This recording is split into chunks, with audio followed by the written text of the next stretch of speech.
China has dispatched troops to its first overseas military base in Djibouti along the Horn of Africa.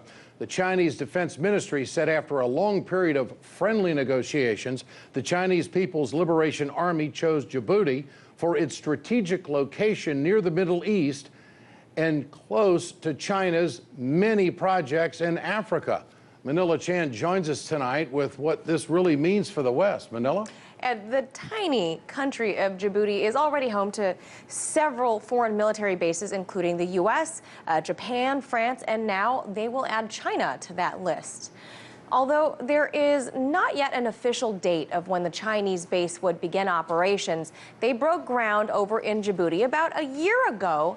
And last night, a ship carrying an unknown number of personnel departed from Zhanjiang in southern China so that they may set up the base. So what does this mean for the West, for America and U.S. interests in the region, given that U.S. AFRICOM is in Djibouti?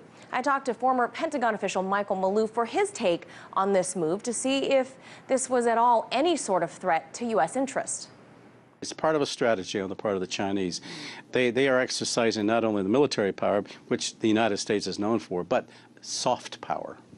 Soft power building infrastructure, building up the economies, building the roads, the infrastructures of these countries.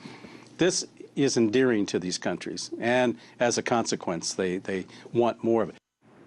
Mr. Maloof also went on to say that this would likely work out nicely for the quasi-frenemy relationship the U.S. has with China in terms of security, that having China there as an ally against the increasing pirate problem in the area, being wedged right between Somalia, Ethiopia, and Eritrea, this would actually help with security of allied commercial ships passing through. But something of note, Maloof also says this might be insight to the future of China's military expansion. The United States, it does check our the U.S. power projection, but China has always talked about creating its own power projection, and up until now it has not had it.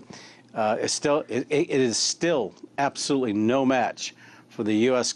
Power projection capabilities. They just have one aircraft carrier.